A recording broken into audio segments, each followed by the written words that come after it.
Order, order. Antonia Bants to move the motion. Thank you, Mr. Chair, and it is an honour to serve under your chairship. I am so pleased to secure this debate about off-road bikes and antisocial behaviour, and it is great to see so many members here today standing up for their communities against the menace of off-road bikes. Across my constituency, Tipton, Wednesbury and Coseley, residents have told me over and over again about what these bikes do to their lives. Riders scrambling across parks and playing fields, churning the turf into mud, disrupting sports games, dog walkers, kids playing or riding their bikes, scaring mums with prams, scattering walkers out of the way, and then shooting off round the roads of our estates, filling the air with the noise of engines and the smell of burning oil, endangering anyone trying to cross the road or sometimes even walk on the pavement. Residents have told me time and time again how unsafe it makes them feel. I'm going to share some of their stories now, and I know other members may have stories they wish to share, and I will happily take interventions. Ian Carroll, the chair of Friends of Sheepwash Nature Reserve, told me about bikers shooting down the paths, jumping off bikes with young children sat on the handlebars. Christine in Great Bridge told me about tripping and falling on the ruts left by bikes. Kelly, who is the mum to a disabled child, told me about nearly being hit on the towpath. Matthew told me about bikes mounting the pavement and driving at him in Friar Park. Brendan talked to me about wheelies down Wood Green Road in Wednesbury. Jo talked to me about walking down Prince's End High Street with her child. A rider raced round the bend onto the pavement in front of them, swerving back onto the road at the last minute with a load of abuse. Jane told me about riders doing wheelies by Great Bridge Island, riding all over the road, on the wrong side, jumping red lights, intimidating drivers and pedestrians. I will happily give way. Can I say how grateful I am to the honourable member for giving way, and also congratulate her for securing this important debate. I know from a recent walkabout with the local police in Bean, in my constituency of Dartford, and from conversations I've had in Swanscombe about residents being extremely concerned about off-road biking, and I've had a lot of concern from residents about off-road biking in Darrant Woods. It appears to be the case from those walkabouts. The police know where the hotspots are, and they know often who the perpetrators are, but they lack the powers to tackle them. Would my honourable friend agree that the measures in the crime and policing bill to make it easier for police to seize vehicles associated with antisocial behaviour can't come soon enough? My honourable friend, the member for Dartford, is absolutely correct. I am so looking forward to the police and crime bill coming forward in the next couple of weeks. Will give police the powers to seize these antisocial bikes. I happily will. I thank the honourable lady for securing this debate in a very timely way. The stories she's put out of her own community match those that I heard when I was out with Councillor Laura Carter in Snee Green on Reppington Road only 2 weeks ago. And what we discuss with residents is it's not just the noise and the pollution, but it's the associated criminality that goes with those bikes, the drug running, the moving of stolen goods. Stoke and Staffordshire have a wonderful operation called Operation Transom, which I would urge all members of this House to look at, bringing together partners to use drones, to use aeroplanes to chase those bikes down and seize them. So whilst this debate today, I'm sure, will focus on the menace, I would love everyone to look at the solutions that we're trying to deploy in Stoke. My honourable friend, the member for Stoke Central, is absolutely correct. It's by working together, the police, councils and local communities, that we can stop this happening. I heard more stories of Terry Ann in Hatley Heath, who told me she's just waiting for someone to get hurt. They go so fast down Jowett's Lane and Linton Avenue. Paul contacted me one Saturday. There were 7 illegal scrambler motorbikes at the top of Brunswick Park, pulling wheelies, ripping up the grass, destroying the football pitch, right up close to 15 kids who were trying to play football. As he said to me, it doesn't bear thinking about what would have happened if one of them had crashed into a kid. Now, this is a problem across Sandwell and in Dudley too, but we have particular hotspots in Friar Park, in Wednesbury and in Tipton Green and around. Now, I want to be clear about this. Our local police, the council, our Police and Crime Commissioner, Simon Foster, they all know this is a problem. And together we are taking action on off-road bikes. In Friar Park, our #1 hotspot. The council leafleted every house so people know their tenancy is at risk if they or their kids ride illegal bikes, and closed off the entrances to our parks and towpaths. Would my honourable friend give way? I'll happily give way to my honourable friend. And if that's okay, I'm going to build on my colleague from Stoke-on-Trent Central who talks about what action the council's taken.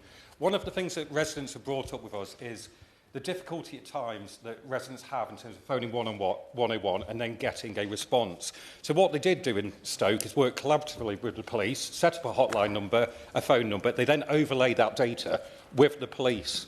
And that means they get a good picture of where the activity is taking place. So they can get the drones up, follow the bikes back and then seize the bikes. Stoke-on-Trent City Council does have a really good model that could be rolled out elsewhere, and I wonder if you would agree with that. I've thanked my honourable friend for the intervention. It absolutely sounds like there's really good work going on in Stoke that the rest of us can learn from, and I would encourage everyone to think about doing so. Back in my area of Friar Park, the police got petrol stations to report when bikers bought fuel. They put up temporary CCTV to spot where bikes went and when they met, and they stepped up patrols. Our Police and Crime Commissioner sent his new bike team, officers on new Honda CRFs, funded by cash seized from criminals, so the bikes can't just disappear off into the woodland. All the intel meant that when the police went to the addresses linked to nuisance bikes, guess what they found? Not just illegal bikes to seize and riders to arrest, but stolen goods and criminals wanted for robbery, burglary and road traffic offences too. I'll happily give way. Thank you for giving way. I have 3 great towns in my constituency, Hena, Ripley and Alfreton, but sadly Amber Valley isn't immune from the sorts of things that we're talking about with these off-road bikes. And you talk about intelligence leading to solving crimes. Does my friend agree that community policing and the increased numbers of officers that this government is going to be providing will be absolutely central to the intelligence gathering and working with our community to tackle this sort of antisocial behaviour? I absolutely agree with my honourable friend, the member for Amber Valley. She is completely right. It is neighbourhood policing that will make the difference. And I am so pleased that we are bringing it back. Most of these bikes that we are talking about in my area, they're stolen and they're often used for other crimes like robbery and drug dealing. But this sort of targeted action works. And police reports of nuisance bikes in Friar Park, our biggest hotspot, have halved this year compared to last. Still not gone completely, still more work to do, but I want to say thank you to the police officers and the Sandwell Council teams who got on it and kept on it. There is still more to do to spread this approach across my constituency to all of the estates blighted by illegal bikes and ASB, to Tipton Green, Prince's End, Great Bridge, Ocker Hill, Hatley Heath, Tantony, Stone Cross and Coseley too. We have to make sure the police have the powers, the money and the kit to stop these bikes once and for all. But over the years, they have been hamstrung by huge cuts to policing from the party opposite, which means we lagged far behind similar-sized forces. When we, on this side, were elected last summer, there were fewer officers in the West Midlands than there were in 2010. 800 fewer officers, 400 fewer PCSOs. That's why I'm so pleased that after 14 years of the Tories, who wrote off these crimes as low-level and left our communities to deal with the consequences alone, things are changing under Labour. Having a neighbourhood police team that knows the places, the faces and the times to expect trouble, that makes all the difference. Would the honourable friend give way? I'll happily give way. Thank you so much. I'm most grateful to my honourable friend for... Do I need to press this button, Mr. Chair? No. Okay, I'm sorry then. I'm most grateful to my friend for giving way. And in my constituency of Chelsea and Fulham, legally modified motorbikes and e-scooters are a huge problem, not just for the noise, but also, as other members have mentioned, the thefts, the shoplifting, the antisocial driving in general. And the police, yes, are under-resourced. And I agree that the police need more powers to clamp down, but would you also agree that the police need to take the initiative to work more closely with councils, local teams such as the law enforcement team that we have in Fulham and the street enforcement team in Chelsea to work together cooperatively to crack this problem? I would absolutely agree with my honourable friend, and Chelsea and Fulham may be some way from my constituency, but it is precisely that working together between councils and the police that will make the difference, and that consistency of approach, just as he has outlined. I'll happily give way. I'm very grateful to my honourable friend for giving way. I regularly have North West Cambridgeshire constituents raise concerns about their safety when out and about, given the prevalence of these off-road bikes being used in antisocial and illegal ways, particularly on pavements and footpaths. It's a particularly significant issue for more elderly people who might be less mobile and therefore more likely to be involved in a collision with one.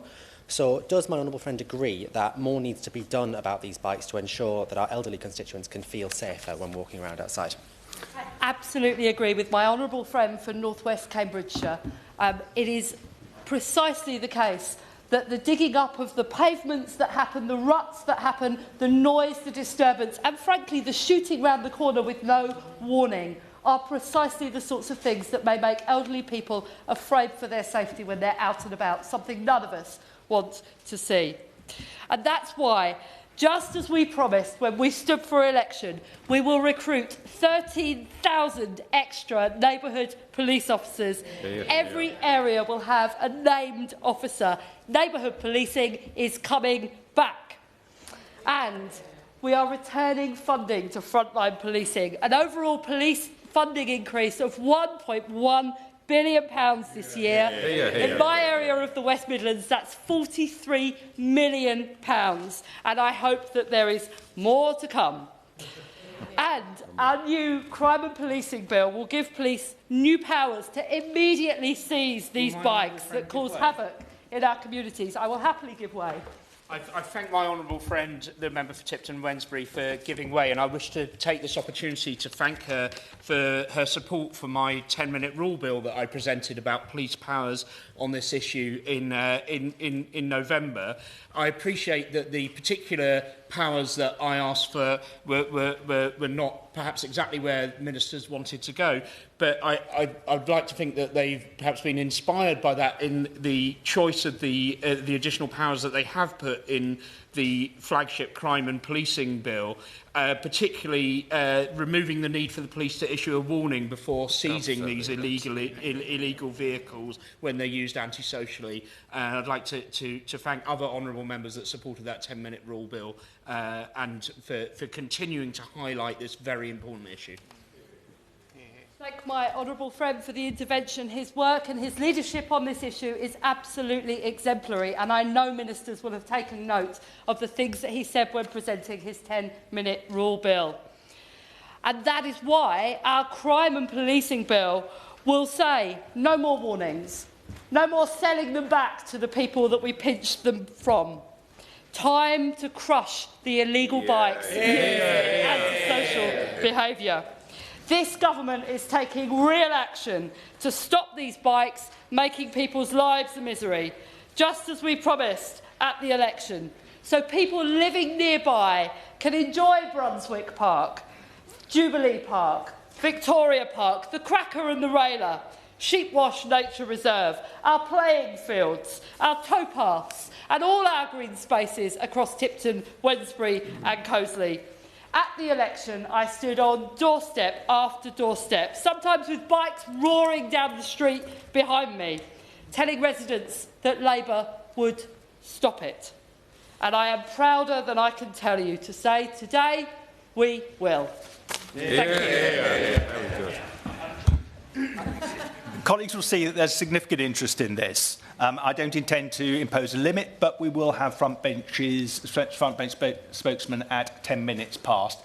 Do the maths. I suggest 2 minutes per contribution. The question is that this House has considered antisocial behaviour and illegal use of off-road bikes. Jim Shannon. Can I thank you very much for to serve on your chairship? Can I first of all thank the Honourable Lady. What energy. Well done for Tipton and Wednesbury for setting the scene. I do, Mr Chairman, set the scene for us for Northern Ireland, what we're doing there. 44,020 antisocial behaviour issues with motorbikes. I know there's a decrease in the year before. It's still a shocking number. I want to perhaps outline some of the things we've done to help the Honourable Lady and the process that she's trying to find. The real problem is in the PSNI, as the Police Service of Northern Ireland, feel that their hands are tied. And this is why I welcome the new measures that the Minister outlined back in November, and the seizure of the bikes as a really supreme effort in relation to doing that. That would, I believe, change the focus very, very clearly. What have we done in Northern Ireland? We've done two things. My local council, Ards and North Down Council, have taken measures to provide an area for off-road biking in Newton Ards. It is a beautiful area, the white spots area, but it gives those who wish to have a run on the bikes on a controlled area, and it's something that has been constructive. And I have to say that, when in my previous life as a Assembly member and a councillor, that was one of the things that I promoted within my area in the constituency of Strangford. We had a real problem in some of the areas. The second thing that we've done, we've also enhanced the influence of the street pastors and the community police. I'm spared to May. I will start my 41st year as elected representative, councillor, Assembly member and a member of Parliament. However, the two things I want to say about rehabilitation and not just simply incarceration. I say that because I think, honestly, do believe in my heart that there are many of those young people out there who wish to change. They need vocation, need jobs, they need training, they need something to focus on. And I have seen enough examples of this to believe that rehabilitation can work. Antisocial behaviour can make people's lives a nightmare. I understand that very well. Those are the complaints that I'm getting as well. Police need to have power to deal with them too. And I support the honourable member's desire to get it right and to do it better. Well done. Peter Swallow. Thank you, Mr. Chair. It's an honour to serve under your chairmanship, and I want to say a huge thank you to my honourable friend from Tipton and Wednesbury for securing this really important debate. Both I and my local councillor colleagues have received numerous complaints about off-road bikes endangering public safety in Bracknell Forest. They include reports of young men in balaclavas with no lights or helmets, driving recklessly on footpaths and cycleways, nearly crashing into individuals and families as they go about their daily lives, walking their dogs, doing their shopping, picking up their children from school, or simply enjoying a walk around our lovely town. These bikes are a public nuisance, and they have a real substantive detrimental effect on the ability of people in Bracknell Forest to go about their lives and to feel safe in our wonderful community. One constituent reported that an off-road bike driver almost crashed into them and their 5-year-old child. Another wrote to us about being almost hit by a group of young men who then drove off laughing. And in the chamber back in November, I raised the concerns of one resident who has been kept up at night because of the noise from these bikes. We've also received numerous complaints about these same groups of young men grouping around neighbourhoods in Bracknell in evenings and late afternoons. One parent reported to a councillor colleague their concern at consistently seeing groups of young men with covered faces on e-bikes hanging around a local school as they pick up their son.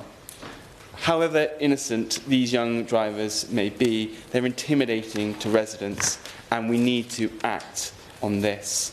It's clear that these bikes and the antisocial behaviour that comes out of them impact the feeling of our community and the feeling of communities across the country. And that's why I'm so delighted that the crime and policing bill that this government is bringing forward will bring in concrete measures to address this issue, ensuring that police and local authorities will no longer need to issue advance warnings to seize off-road bikes related to repeated antisocial behaviour, and introducing new tough new respect orders so police and the council can ban hoodlums from hanging around specific areas like the town centre. But it's really important that we get the police on the streets to enforce this as well, which is why it's so important that this government is committed to 13,000 additional police officers on Britain's streets, along with a named contactable officer in every community. That's fantastic news for Bracknell, and it's fantastic news for the country. This government is, I know, committed to delivering on its Safer Streets mission, and a huge part of that will be crushing the bikes. Alex Mayer. Thank you, Dr. Muir. It's a pleasure to serve under your chairmanship. And I congratulate my honourable friend for Tipton and Wensbury for securing this very popular debate. For far too long, off-road bikes have been driven in an antisocial and dangerous manner. These vehicles, they tear through parks, they speed along pavements, they roar through residential areas. And the result, it's noise pollution, it's frightened residents and a real danger to public safety. My constituents constantly talk to me about this issue. A woman recently told me they do wheelies through the main streets of Dunstable and Houghton Regis, often in small groups, sometimes with up to 30 or more bikes. Another constituent told me how the bikes constantly travelled the wrong way down their one-way street. People talking about an accident waiting to happen, and another email that turned up in my inbox not long ago, and I quote, "Today, boys playing football were almost run over by these idiots. It's only a matter of time before someone is hurt or killed." And many of these riders, they're balaclava clad, there's a bag slung over their shoulder, they're checking their mobiles as they're going along. It's not just antisocial and it's not just dangerous, it's clearly linked to drugs. I want to commend the Police and Crime Commissioner for Bedfordshire, John Tizard, and Bedfordshire Police's Operation Skytree for the work that they've done to start to tackle this problem, particularly in Houghton Regis and Dunstable. Just last month, more than 25 officers were deployed, along with specialist equipment. They were driving around on quad bikes, so they were able to chase these individuals, and also they even managed to employ one of their new drones so that they could track them as they went to places that normally it's more difficult to track. And as a direct result of that operation, one man on a bike was arrested in possession of drugs, and another 5 bikes were seized. So this is a positive first step, but there is clearly much more work to do. I really welcome, as do so many other honourable members, the introduction of the Crime and Policing Bill in Parliament last week, with the provision to make it easier to seize those illegal bikes, ideally when the crime is actually happening. I'd also be grateful if the Minister would be able to clarify that there's nothing in the law to prevent the police pursuing riders who aren't wearing helmets. People, I believe, need and deserve to be able to live in communities safe and secure from the menace of misused off-road bikes. To serve under your chairmanship, Dr. Murison, and thank you for the member for Tipton Wensbury for securing this important debate. I think it's important to note that the Labour Party is the party of neighbourhood policing. When you look at the amount of people on our side and sadly the absence of the party opposite. I won't go into the entirety of this speech just to keep it short, but I wanted to mention a conversation I had on Saturday when I was out talking to residents in Haywood Village in Weston-super-Mare. One woman, Sue, she was telling me about her anxiety taking her dog for a walk just to the local park. She was being shouted at and nearly knocked over by people on bike, not exercising basic consideration for others. Her companion is her small dog. She's a carer for her husband. Her local community is so important to her, and the bikes are having the impact of constraining her existence. It is not okay. This isn't just reckless, it's dangerous, it puts lives at risk, it isolates people from their communities, and it burdens our police and councils. It chips away at the sense of safety that every community deserves, and I'm so proud that this is a government committed to restoring neighbourhood policing. So thank you. Thank you, Dr. Murison. It's an honour to serve under your chairship. May I first thank my Honourable friend, the member for Tipton and Wensbury, for securing this very important debate today. The rise of illegal off-road bikes has been a particular concern for many of us in this debate, and it's been mounting over the last few years. This issue has impacted many communities, very much including my own constituency, Erewash, and especially in Cotmanay, the north of Ilkeston, and along the Nutbrook Trail. Off-road bikes can too often point to a litany of other crimes like shoplifting, mugging, drug dealing, while our local police are working tirelessly behind the scenes to combat these underlying causes. Much of this work cannot be publicly disclosed, which leads to frustration among residents who feel that not enough is being done. And almost always these bikes are being ridden illegally, whether it's on residential streets, public parks or on private land, and with a total disregard for the law and without respect to local residents. This illegal activity creates community tension, sows distrust and damages pride in local communities amongst those who are simply trying to live their lives.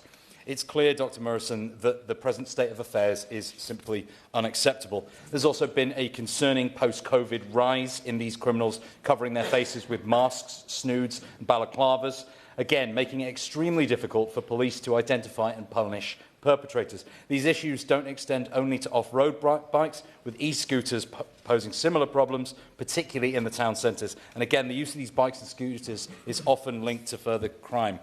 Dr Morrison, I'm very pleased that the new Crime and Policing Bill will tackle this rampant antisocial behaviour and, like other colleagues have said today, giving police new, much-needed powers and taking away many of the obstacles blocking criminals from justice. The police will now be able to immediately seize off-road bikes, something I was shocked to learn they simply could not do when a local police officer raised it with me at the Ilkeston Classic Car Show last summer. This will deal a serious blow to the petty gangs and use them to aid everything from shoplifting to drug dealing and assault. And I am very pleased indeed to see this Labour government taking action on this topic. May I also commend my honourable friend from Tipton for her excellent work on this very important matter. And I would like to wholeheartedly offer my support to the Minister and the Government for their important work tackling these terrible forms of antisocial behaviour. In the time available to me, I just wanted to point out 2 examples of just how serious this problem is in my community of Reading. Really serious, appalling incidents which residents have seen in recent times. In one case, a group of riders on high-powered electric bikes, clad in black, with balaclavas on, with hoodies, no helmets, pulling wheelies down the Reading Inner Distribution Road. This is a major trunk road that runs round the town centre and is full of cars and vehicles, and it has a 40-mile-an-hour speed limit. It's totally unsuitable for off-road bikes. This was extremely reckless and dangerous. It puts other people's lives at risk and the lives of the riders, and I think it was appalling, and action should be taken, and I'm grateful to the Minister for her work on tackling this problem. The second example was in some ways even worse, and I saw it myself and reported it to the police, and this was an example of a similar group, similar type of behaviour, dressed in the same way, riding motorbikes next to the River Thames in Caversham, which is a suburb of Reading. There's a ramp to a footbridge by the river, and this ramp is probably 12 or 15 feet above the floodplain, with a gentle grass slope on either side. And there was a group of young people clad in black with high-powered bikes using this to do Evel Knievel-style jumps through the air. They were getting into the air about 2 or 3 metres into the air. There were families having picnics nearby and people trying to use the footbridge. And that is an example of the sort of appalling behaviour which unfortunately exists around the country. And I'm very grateful to them. Of course, I give way to my honourable friend. And he'll know that many of those illegal bikes that he's describing in his constituency will cross the boundary into my constituency. And, you know, people in Tilehurst and the villages where I am are absolutely fed up of these bikes. They're dangerous, they're a menace, and they're often associated with criminal activity. So will he join with me in thanking our local police force who are working so hard to tackle these bikes and welcome the new powers that the government's going to give to help those police tackle those illegal bikes? I'm grateful to my honourable friend. She is a doughty campaigner on this issue, and exactly as she said, this is a huge menace across our county and around the country, as my honourable friend from Bracknell also mentioned, just down the road in Bracknell. And she's absolutely right. The police are doing some excellent work. They need more powers, and I thank the government for its work on this matter. Thank you, Dr Morrison. a pleasure to serve under your chairmanship, and thank you very much to my honourable friend for organising this very important debate. I cannot understate the impact and nuisance these bikes have on the residents of Nuneaton. They're used to harass, to bully and to intimidate our residents and, as we've already heard, for a vast amount of additional criminality. These are often described as low-level crimes, and the impact on our community is massively underplayed. They're the same offenders over and over again, and the Nuneaton residents, like myself, are frustrated with the lack of action. Many tell me that they are bored of reporting and have no faith in the police's ability to stop it. Seeing the same repeat offenders week on week, year on year, completely undermines not only the residents' voice, but also the hard work of our police forces in order to tackle this antisocial behaviour. One of my residents calls it their Bike-Mania Sunday, as every week there are 10 or 15 bikes regularly gather. These bikes are dangerous, often illegal, unroadworthy, driven dangerously, recklessly and aggressively by unqualified drivers. They are weaponised against the members of my community and across Nuneaton, with several areas, Galley Common, Camp Hill, Stockingford, seeing daily incidents. One resident walking down the Black Path was literally rammed off the road, having to throw her pushchair and drag her dog away when the bike missed her by mere inches. The damage and disruption caused by these bikes is unacceptable, and often the price is paid by the residents, as long-term, persistent exposure to this antisocial behaviour and bullying has an enormous impact on their mental health. Many residents telling me that they don't want to go out into our beautiful green spaces and enjoy the sunshine in the spring. One resident's too nervous to actually leave her home. To add insult to injury, many of our bikes are uninsured and untraceable, and the costly prices of repairing damage is felt by hard-working families. One who stood with a police officer watching as a bike rode over the top of his car. However, my greatest fear is that somebody will get seriously hurt. There have already been many accidents and numerous near misses. Following concerns about safety risks, the additional risk to pursue drivers, guidance was actually given not to chase children who were not wearing helmets. The result is not an improvement in the safety. I welcome the new powers and the new measures and the intelligence to be used by our police in order to tackle this scourge on our communities. Thank you. Sarah Coombs. Thank you. It's a pleasure to serve under your chairmanship, Dr. Morrison. And I thank my honourable friend, constituency neighbour, for bringing this debate about the scourge of these illegal bikes. They are a nightmare. They are intimidating. They're used for crime. They keep our residents awake at night when they tear up and down the roads, and they also tear up our green spaces. Before Christmas, we had a terrible incident in West Brom where some lovely football fields in Charlemont were fine one day, next day completely ripped up, and a local football club called Busselholme FC had spent thousands investing in these pitches. In one night, a few people tore them all up. It was a disgrace. And last summer, our beautiful canals in the Black Country, people like to go for a walk along them, but you can't because you're terrorised by bikers going up and down, nearly knocking you into the water. It's outrageous, and I'm glad that this government is finally going to do something about it. I also want to mention briefly a related issue, that of ghost number plates. Illegal number plates that look normal to the human eye but cannot be read by police ANPR cameras. It means that people, including those using these bikes, can speed, can run red lights and even carry out serious crime, and they are evading being caught. Currently, these number plates are too easy to get. If you do have them and the police catch you, the punishment is far too little.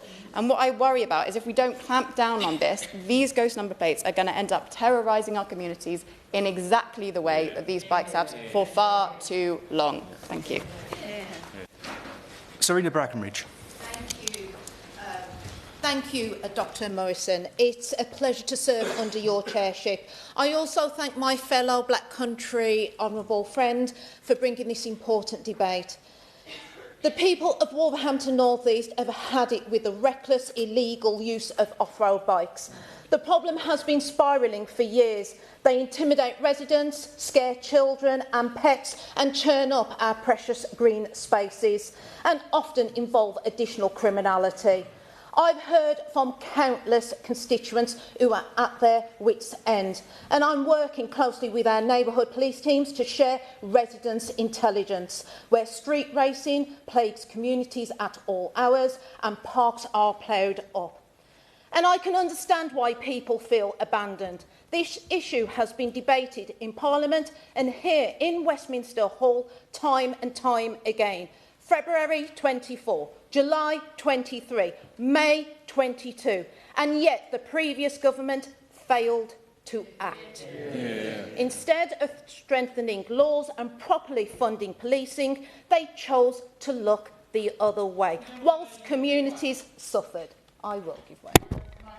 Lady for giving way, and will she agree with me that the Section 59 legislation that we've seen that allowed these bikers to get away with it with a first warning just continued seeing persistent biking crime by the same people, and so the police felt powerless, and this was the consistent position of the previous government that didn't listen? And does she welcome the change in legislation that's coming through in the shortcoming police and crime bill? I absolutely welcome the legislation because the previous government cannot say that they weren't warned. They were warned again and again. They ignored the warnings, though, and let down towns and cities across the country. And that's why I am working directly with our local neighbourhood police teams to make sure that the worst offenders are caught. But let's be real. 14 years of cuts to neighbourhood policing have left us in this desperate situation. West Midlands Police now have 540 fewer police officers than it did in 2010. Less bobbies on the beat means less boots on the ground, and that means less community intelligence. Instead, the police are having to rely on residents to identify offenders and where these bikes are stored. Many residents feel uncomfortable and even scared at the thought of speaking out, so worried about retribution if their names get out. I welcome Labour's plan to rebuild neighbourhood policing. I support the Labour's crime and policing bill because it will give police the powers they need. No more warnings. If you are caught riding illegally, your bikes will be seized. This issue isn't just about nuisance. It's about being safe and feeling safe. So to the people of Wolverhampton North East, I hear you, I am with you, and we are taking action to give police the powers, the officers and the resources they need to tackle the scourge of illegal off-road biking. Matthew Patrick. Thank you, Dr Morrison. It's an honour to serve under your chairmanship. And I thank the honourable member for Tipton and Wednesbury. She's called this debate. She knows, like all of us, that antisocial behaviour is not just low-level and unfair. It can devastate communities. And people worry that nothing can be done.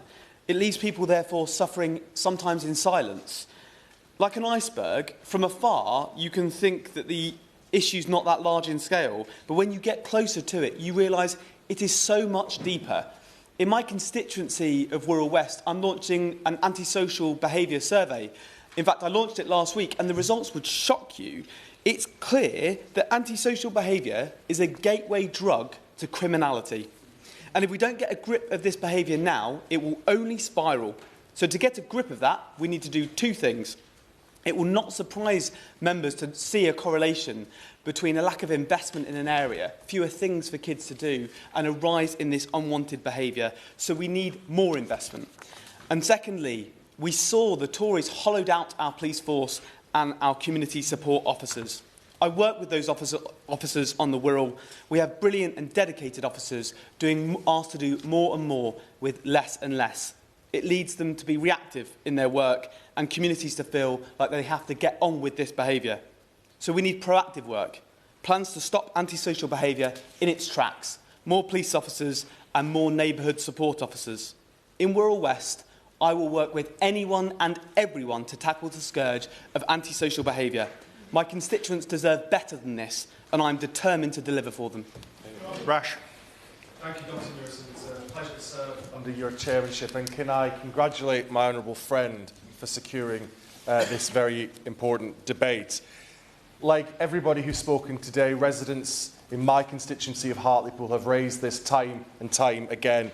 Communities across our town, such as the Fens, out in Manor, Summerfield, Clavering, Hartfields, as well as our town centre, have been plagued and terrorised by off-road bikes for years. And this is personal for so many people in this room. My children walk our streets and play in our parks. My elderly parents enjoy Hartlepool and its many green spaces. I worry for them like everybody else in this room worries for our constituents. We have to take action. And so I do, of course, welcome the measures in the Police and Crime Bill to seize bikes without a warning. But I think that's an important first step. I think there is indeed more that we can do. And I would like to make a few suggestions to the Minister today. I think we should explore providing greater legal protections for our police forces so they feel confident to pursue these criminals when they are terrorising our communities. I would urge them to adopt my honourable friend for North Durham's private members bill to allow the police to enter private dwellings and seize off-road bikes. I think we should introduce a requirement to certificate the ownership of off-road bikes in much the same way as we do with firearms to ensure tighter regulation of who can access these vehicles. I think we should be able to immediately destroy vehicles once they are seized. No holding them for periods of time. Destroy them on the same day so they do not re-enter circulation. And I think we should work with retailers to choke off the supply of fuel, which is so often part of the problem with these bikes. This requires decisive action. I welcome the action being taken in the bill. I believe we can go further to end this problem. Thank you. Lib Dem spokesman Luke Taylor. Thank you very much, Dr Morrison. It's a pleasure to serve under your chairship, and I'd also thank the honourable member for Tipton and Wensbury for bringing this very important debate today. Everyone deserves to feel safe in their own home and on their own streets, but for far too many in the UK, that's simply not the reality. I think it's pertinent to begin by considering just how widespread the problem of crime is in our country, and how universal the concern that police forces are not being given the resources they need to clamp down on it is. Every single day, 6,000 cases are closed by the police across England and Wales with no suspect identified, and only 6% of reported crimes result in a charge. 3 in 4 burglaries and car thefts remain unsolved. This is not just a failure, it is a crisis, and the British people are right to expect us to do something about it. The previous Conservative government made a disastrous decision when they slashed the number of police community support officers. We've lost more than 4,500 since 2015. This reckless move created a vacuum where crime could thrive, completely unchecked in our communities.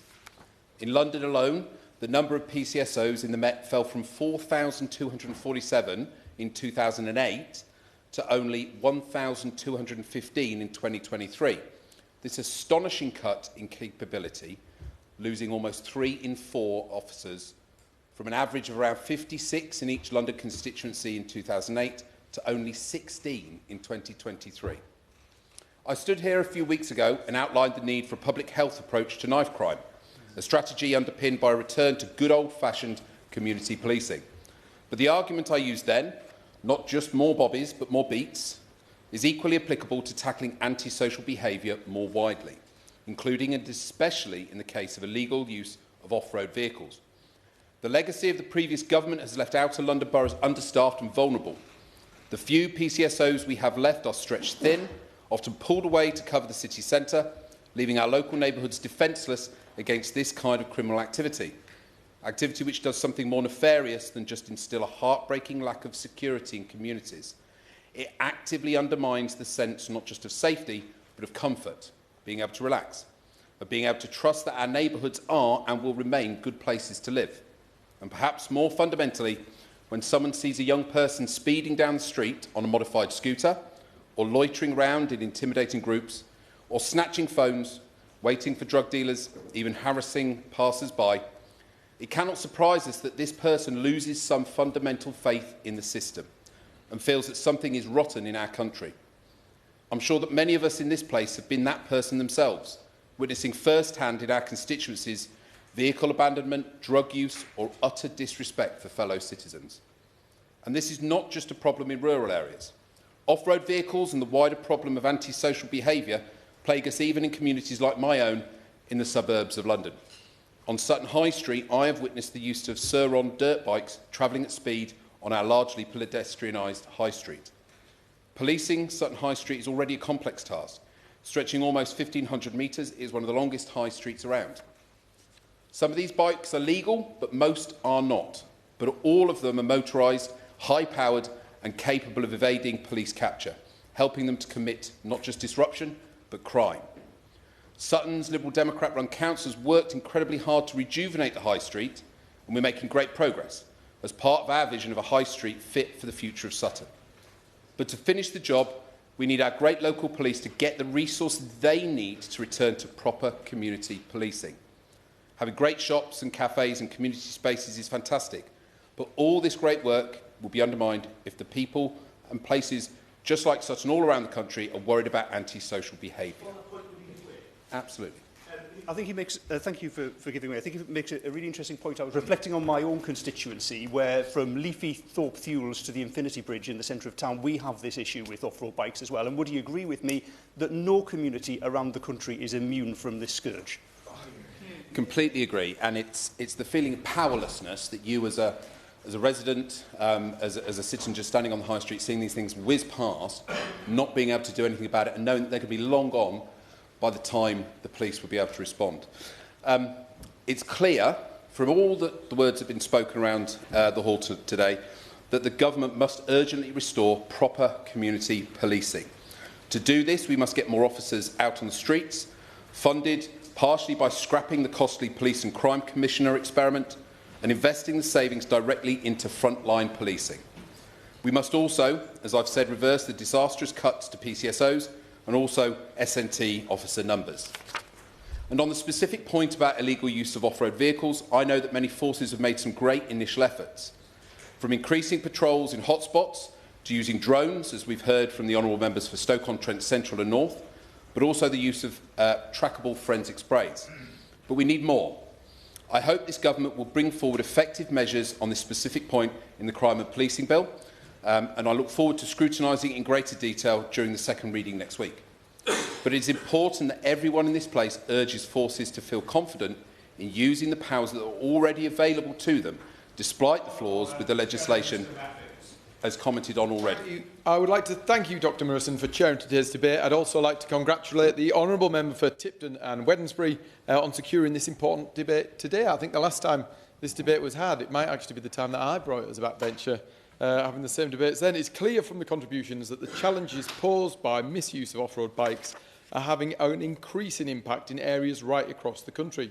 In my own constituency of Stockton West, the nature of incidents and crimes involving the misuse of bikes varies, but in all instances, it has huge consequences. I've heard stories of people looking to enjoy some of Stockton's beautiful green spaces and parks, only to be intimidated and threatened by teenagers on off-road bikes, riding incredibly close at incredibly high speeds. I've heard from pensioners kept awake all night by the racket of balaclava-clad yobs flying around residential areas, creating fear and havoc with no regard for others. I will.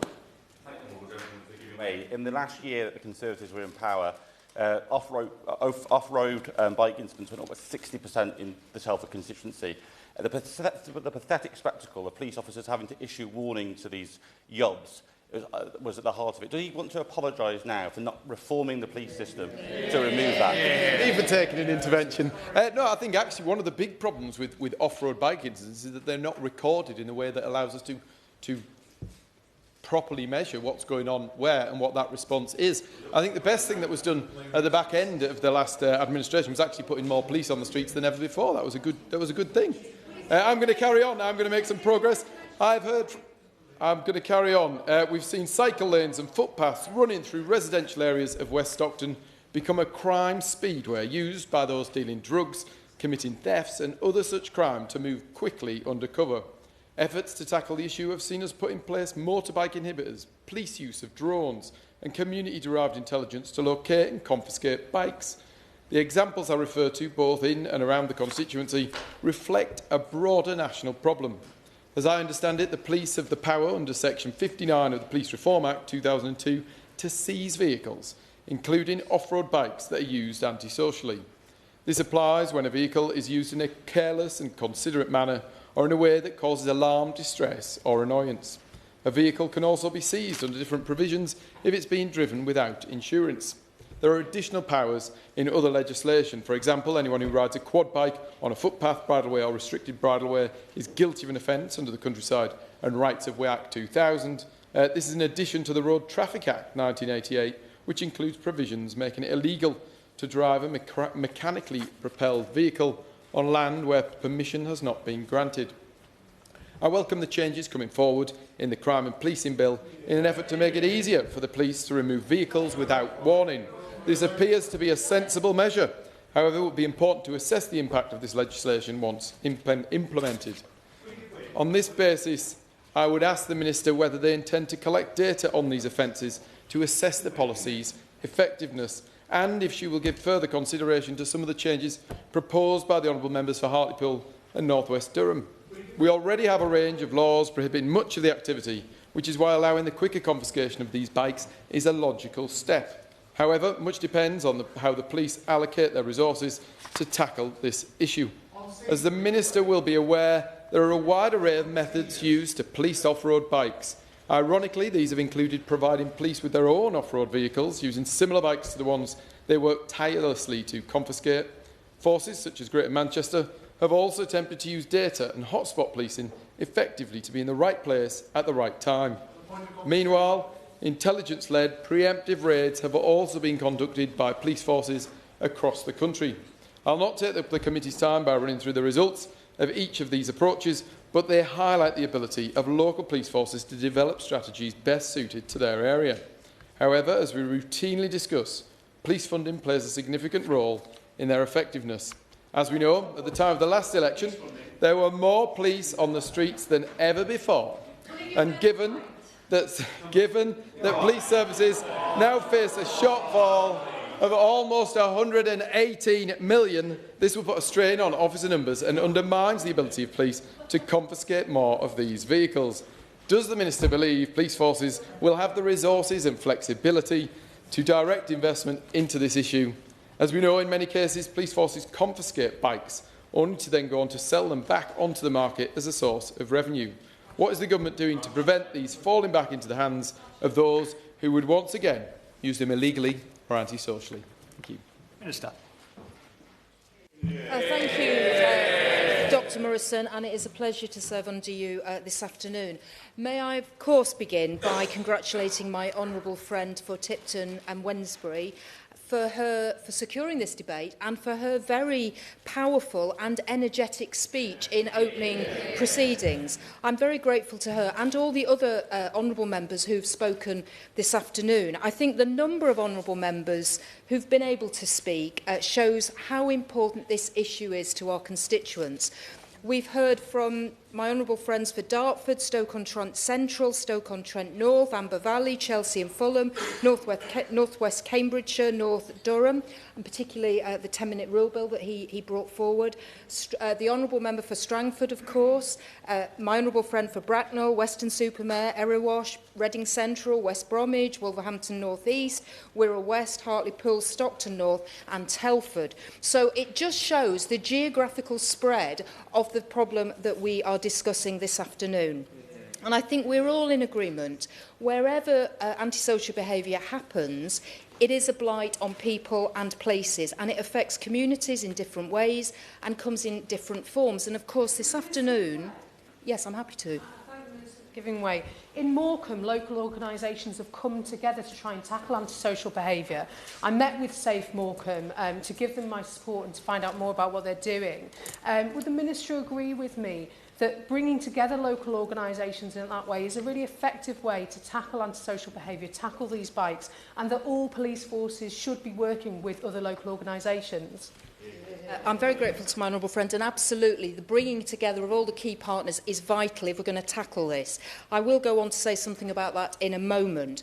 So the main focus of the debate this afternoon has been around the antisocial use of off-road bikes and other vehicles.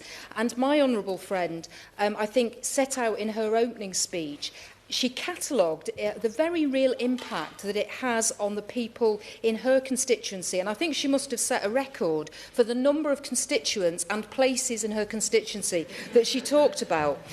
Shocking examples that we heard about, and I share her deep concerns about all of them. It is unacceptable for law-abiding citizens to be left feeling unsafe and intimidated as a result of the actions of a selfish, reckless few. The near misses, the noise, the damage to parks and green spaces, this is simply not acceptable. People have the right to feel safe in their neighbourhoods, town centres and public spaces.